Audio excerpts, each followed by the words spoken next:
जय श्री हरि श्री नाभादास जी कृत श्री भक्तमाल। अभी हम भगवान के 24 अवतारों की कथा पढ़ रहे हैं। उसमें आज हम भगवान के 20वें अवतार श्री धन्वंतरी अवतार की कथा पढ़ रहे हैं। कान्हा जी सुनो धन्वंतरी अवतार की कथा। क्षीर सागर का मंथन होने पर आप अमृत कलश लेकर प्रकट हुए। दैत्यों द्वारा छीने गए यज्ञों के भाग तथा अमृत देवताओं को आप ही की कृपा से मिला। आपने संसार को आयुर्वेद विद्या देकर अनंत रोगों से मुक्त किया। अमृत वितरण हो जाने पर देवराज इंद्र ने इनसे देव वैद्य का पद स्वीकार करने की प्रार्थना की। इन्होंने इंद्र के इच्छा अनुसार अमरावती में निवास करना स्वीकार कर लिया। कुछ समय बाद पृथ्वी पर अनेक व्याधियां फैली। तब इंद्र की प्रार्थना से भगवान धन्वंतरी ने काशीराज दिवोदास के रूप में पृथ्वी पर अवतार धारण किया। लोक कल्याणार्थ विविध व्याधियों को नष्ट करने के लिए स्वयं भगवान विष्णु धन्वंतरी के रूप में कार्तिक कृष्ण लोक कल्याणार्थ विविध व्याधियों को नष्ट करने के लिए स्वयं भगवान विष्णु धन्वंतरी रूप में कार्तिक कृष्ण त्रयोदशी को प्रकट हुए थे। साक्षात विष्णु के अंश से प्रकट होने से ये भी श्री हरि के समान श्याम एवं दिव्य थे। अब ये थी भगवान धन्वंतरी के अवतार की कथा। अब भगवान के 21वें अवतार श्री बद्रीपति नर नारायण अवतार की कथा।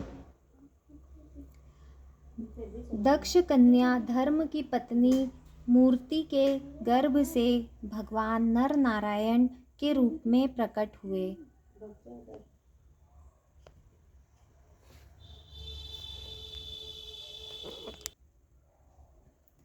इन्होंने अमर तत्व का साक्षात्कार कराने वाले उस भगवत आराधन रूप कर्म का उपदेश किया, जो वास्तव में कर्म बंधन से छुड़ाने वाला और निष्कर्म्य स्थिति को प्राप्त करने वाला है। उन्होंने स्वयं भी वैसे ही कर्म का अनुष्ठान किया। वे आज भी बद्रिकाश्रम में उसी कर्म का आचरण करते हुए विराजमान हैं। इंद्र ने यह आशंका करके कि अपने घोर तप के द्वारा मेरा पद छीनना चाहते हैं, उनका तप भ्रष्ट करने के लिए सदल बल कामदेव को भेजा। उनकी महिमा न जानने के कारण गर्व में आकर कामदेव वहां पहुंचकर अप्सरागण, बसंत, मंद सुगंध वायु और स्त्रियों के कटाक्ष रूपी बाणों से उन्हें भेदने की चेष्टा करने लगे। इंद्र की कुचाल जानकर कुछ भी विस्मय न करते हुए आदिदेव नारायण ने उन भय से कांपते हुए कामादि से हंसकर कहा, हे मदन, हे मंद मलय मारुत, हे देवांगनाओं, डरो मत, हमारा आतिथ्य स्वीकार करो। उसे ग्रहण किए बिना ही जाकर हमारा आश्रम सूना मत करो। अभयदायक दयालु भगवान के ऐसा कहने पर लज्जा से सिर झुकाए हुए देवगण ने करुण स्वर से उनकी स्तुति की। तत्पश्चात भगवान ने बहुत सी ऐसी रमणियां प्रकट की जो अद्भुत रूप से लावण्य से संपन्न और वस्त्रालंकारों से सुसज्जित थी तथा भगवान की सेवा कर रही थी। साक्षात लक्ष्मी के समान रूपवती स्त्रियों को देखकर उनके रूप लावण्य की महिमा से कांतिहीन हुए देवगण उनके अंग की दिव्य गंध से मोहित हो गए। अब उनका गर्व चूर चूर हो गया। तब अत्यंत दीन हुए उन अनुचरों से भगवान हंसकर बोले, इनमें से किसी एक को जो तुम्हारे अनुरूप हो स्वीकार कर लो, वह स्वर्ग लोक की भूषण होगी। देवगण ने जो आज्ञा कहकर उनको प्रणाम किया और उर्वशी नामक अप्सरा को साथ लेकर स्वर्ग लोक में इंद्र के पास चले गए। जैमिनीय भारत में लिखा है, सहस्त्र कवची दैत्य ने तपस्या द्वारा सूर्य भगवान को प्रसन्न किया और वर मांगा कि मेरे शरीर में 1000 कवच हो। जब कोई 1000 वर्ष युद्ध करे तब कहीं एक कवच टूट सके, पर कवच टूटते ही शत्रु मर जाए। उसी को मारने के लिए नर नारायण का अवतार हुआ था। एक भाई 1000 वर्ष तक युद्ध करता और एक कवच तोड़कर मृतक सा बन जाता, तब दूसरा भाई उसे मंत्र से जिलाकर वर्ष तक युद्ध करता और एक कवच तोड़कर मृतक सा बन जाता। तब दूसरा भाई उसे मंत्र से जिलाकर और स्वयं 1000 वर्ष युद्ध करके दूसरा कवच तोड़कर मृतक सा बन जाता।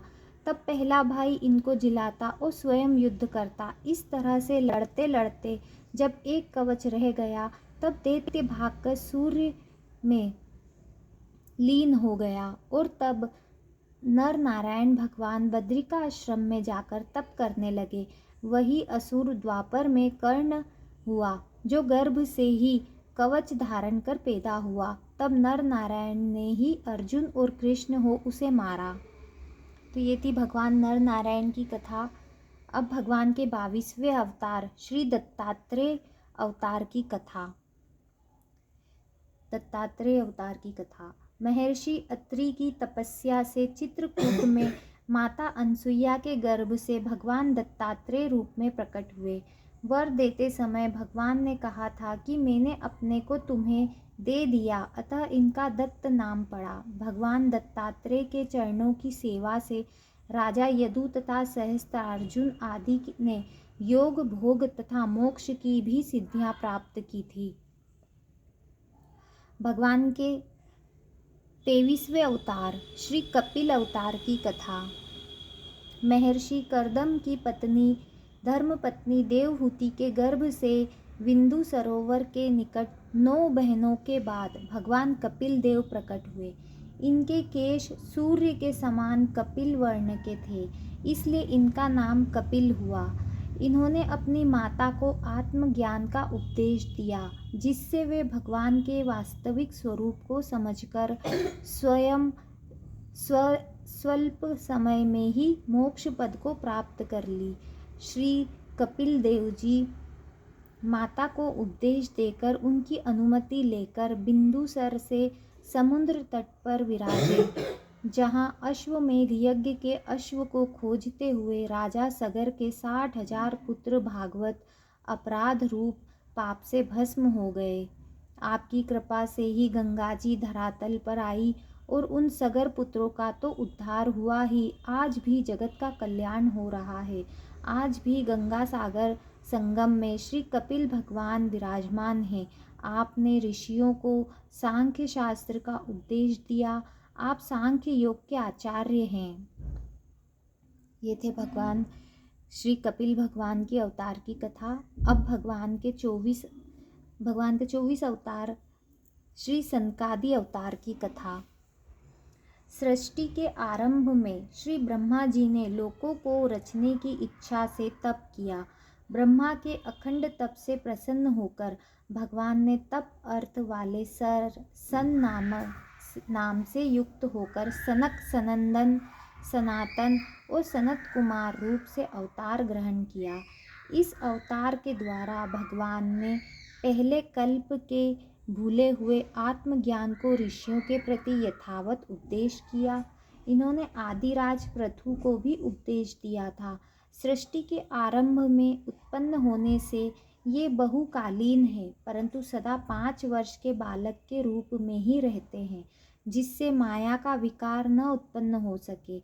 ये सदा मन से अपने ब्रह्म स्वरूप में लीन रहते हैं और जीवन मुक्त है। इनको उत्पन्न करके ब्रह्मा जी ने जब यह आज्ञा दी कि जाकर प्रजा सृष्टि की रचना करो, तब इन्होंने प्रपंच विस्तार का अनौचित्य एवं वैराग्य पूर्वक भगवत भजन का औचित्य दिखाकर ब्रह्मा जी को निरुत्तर कर वन की राह ली। आप अखंड अर्धवेरता ब्रह्मचारी है और अपने तप से समस्त लोगों का सदा कल्याण करते हैं। जय श्री हरि, जय श्री हरि। ये थी भगवान के 24 अवतार की कथा, आज पूर्ण हुई। अब श्री राम जी के चरणार विंद की कथा हम कल से पढ़ेंगे। तब तक के लिए राधे राधे। जय श्री हरि, जय श्री हरिवंश।